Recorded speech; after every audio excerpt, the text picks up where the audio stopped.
Yeah, what's up, kings and queens? Welcome back to the kingdom.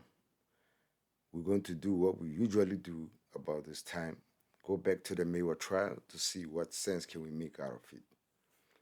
You see, it's amazing that everything, every little evidence that is brought by the state is there's something that you have to question out of it. Why is it that? There's never been something that they brought that said, yeah, this might be it. Nothing. Now, let's get straight into it. Before we do that, please like and subscribe. Hit that notification bell so that when we drop more content like this, you are in the loop. Like, share, comment. Let's interact. Now, Mangena wants to emphasize to us that, yeah, his science is absolute, right? His science is absolute, but he doubts other science. Yet he agreed with Munisi that science is a sport or it's an art of consistency, like reliability and all that, like all those, uh, all those other terminology that Muniz was mentioning. Like meaning, like there's no doubling around. You can't say if or but. Like it's a showcase.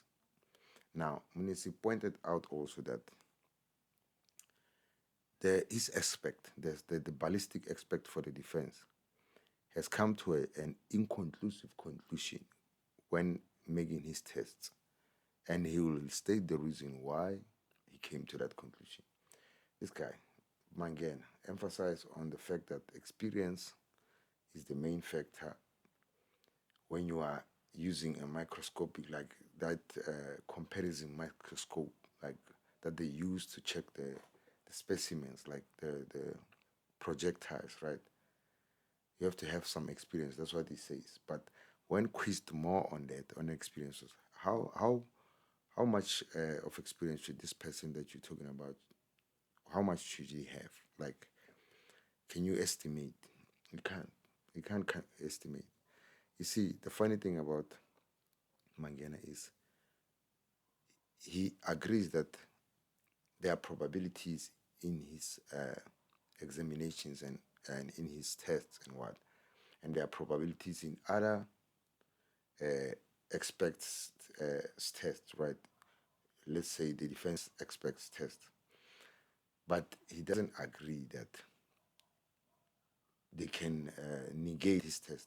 Like he doesn't. He believes that his tests are right. Whatever they do, it was wrong. One example, I will show you an example in a clip that I pulled from when he was being cross-examined by Advocate Roux, being questioned about the distance from the door, like distance from the door to the bullet to the arm of the victim, right? And the gunpowder residue test that was done. And also the first one, it was when he was being quizzed about if he did some tests on the book like bookshelf to see if that bullet is consistent with the marks on the shelf. He didn't do that, but he disagrees that since the defense experts did it, he doesn't agree with what they did. But he himself didn't do those tests. I just want to show you this clip so that you can see that he can disagree with you, even though he didn't come, like he didn't go through that test himself. Now, do you remember when Mangena told us that when he was asked, did he do the gun residue test, right? Primer residue test on the people in the house or anywhere in the house in this case? He said, no, it's not them that do that. The people that do that is the crime management unit, like those people that were themselves and them. Now, you're going to find out here on this clip that I'm going to share with you. Like they did those tests. They even did those tests on a wall.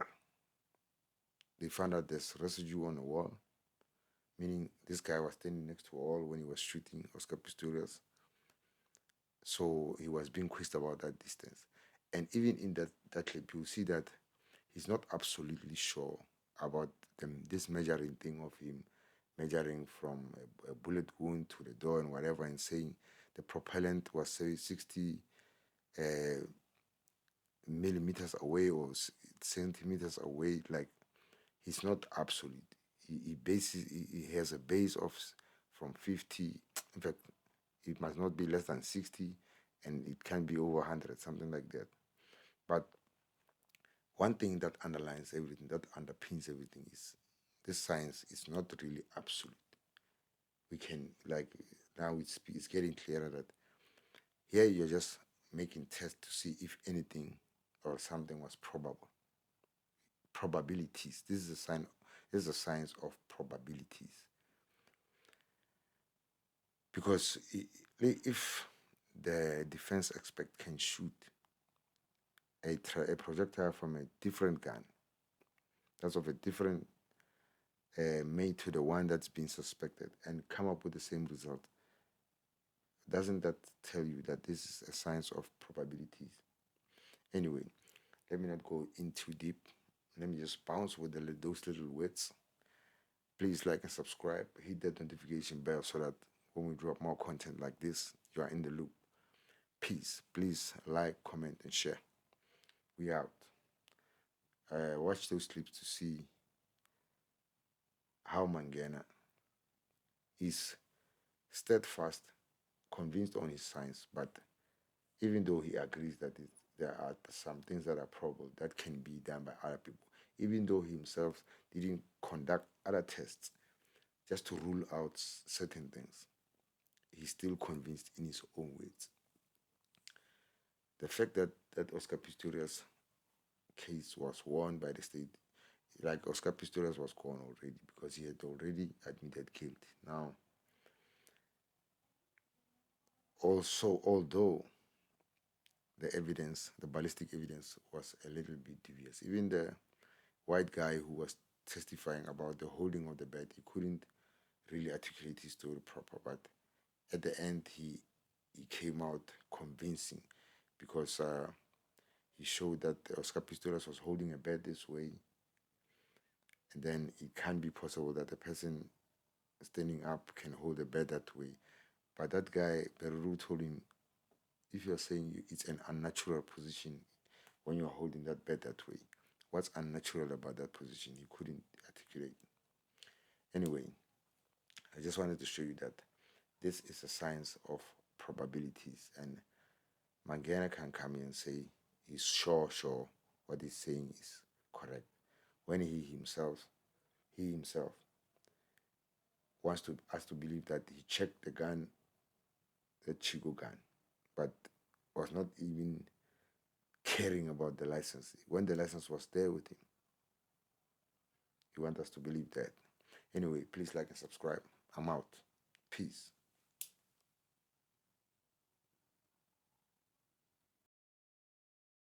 You know what you spoke about, the ricochet bullet that hit the deceased at the back. Did you test that? Did you go to photographs, blow it up to find striations? Yes, I did that, my lady. I could see the striations on that thing. Where did you test the magazine rack to see if it is consistent with the striations? magazine rack? The magazine rack in the toilet. My lady, which part of the magazine rack could have caused that? I don't get it. I won't get it. Did you test the magazine rack to see if it was consistent with the striations? No, my on the lady. back? And I tend to disagree that it cannot be a magazine rack. The magazine rack is big now. How can that small be caused by the If you say the magazine, what is the handle on top? It's wood. And how does it look? It's not flat, it's not straight, but if it comes into contact with the body, that round shape, it's not only that it's going to be the small part that comes into contact with the body, it's going to be a bigger part that comes into contact with the body. I'm not going to be in a long debate. The experts on behalf of the defense have tested, they've found the striations, compared it to the magazine rack and found them to be consistent. I tend to disagree with that, man. Yes, but you haven't tested it. If that's the test that they can give me the test and I can look at the test and I can confirm that, man. Have you tested it? If apparently what the defense saying, The witnesses tested that. Then they can bring the test. I can look at the test. If it's possible, then I can confirm to that. You're welcome, Captain Mangena, to go and test it, and of course to come back. Of course to come back and give evidence, because that test was done and found to be consistent with it falling on the magazine rack. I disagree on that, my lady. But you haven't done the test. But I disagree with that. Yes, of course. Now, in the event that the right of the body is where, and it, because one possible position is leaning forward, where would the head be? Where would the head be? Yes. If it's leaning forward, that's one possible position. Where would the deceased head be? If it's leaning, the deceased head will still be in the front. Yeah, and lower down. Lower down up to which angle, my lady? After the first shot, if it goes more down, what would happen? Go down. My lady, if Lower down. it can come down, Yes. but I don't know up to which angle, up to which height. We don't know, because what I will put to you, and that is what the experts will say, in this short space of time, it is not reliable to determine that the second shot missed and not the first shot missed. Which shot hit first? It's probable. All we know is probable that the right side of the deceased was facing the door, because we see the splinters, the secondary wounds. From there on, lady- it's difficult. I disagree with that. I'm saying the deceased was facing, not the right side of the deceased was facing the door. I disagree with that, my lady. How far would their arm have been from the door to cause all these secondary marks on the arm? Could you give me a distance? I couldn't get the distance and I didn't test that. If you want me to do that, I can go and do that. Yes, I would. My lady, it doesn't mean it has to be very close to the door. Even at the distance of 30, 40 centimeters, it can still happen. At the distance, depends on how fast those splinters were. And if you look at the deceased, she was wearing a sleeveless vest. So it's easier for those splinters to hit her on the arm. Have you tested that? I didn't test that. But based on my experience, Malik, I Yes. did a lot of crime scenes. I did a lot of cases Yes. where I could find something like that. So you'd rather rely on experience rather than test that thing to see if it happens that way. Wow. You can find splinters Experience. on the door. You can find such splinters on the glasses, even on fiber. You can get something like that. To give you the opportunity, you haven't done the test. If you want to go and do it, it will be the evidence of the ballistic experts that the right arm was in close proximity of the door. Malik, that can be their version. Can you say it's not true? I disagree with it Why? because that's not what I found. I tried it, but I couldn't find it. But you didn't try it because you didn't test for the splinters. You didn't test to see if the right arm was close to the door, or did you? I didn't test that, but my experience Yes. tells me that I've seen a lot of crime scenes. I did a lot of cases whereby I've looked at such things, and I know about these I things. understand, Captain, that you've done a lot of crime scenes, and so did they. I'm asking you something else. That will be their evidence. Have you tested to see the effect of wooden splinters and determine the proximity of a right arm from the door? My lady, Have you done that? no, I didn't do that. And my lady, if they did a test on that, I'll tend to disagree on that. In that position, I'm of the opinion it's more than one shot. Those splinters are not only here. If you can look at the arm on this, there's also some marks from the splinters. Now, these ones on this lower arm, where do they come from? If she was in this position and the bullet came in, then does it mean she was in this position?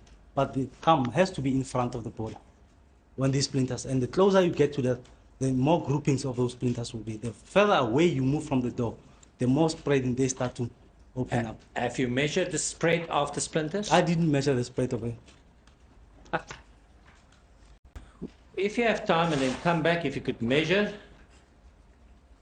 the position of the splinters and do a test in relation to the door, and also do it on a magazine rack, that would greatly assist. Could you do that? And then come back whenever. Will you do that for us, Captain? My lady, I don't think I can do that now. Yes.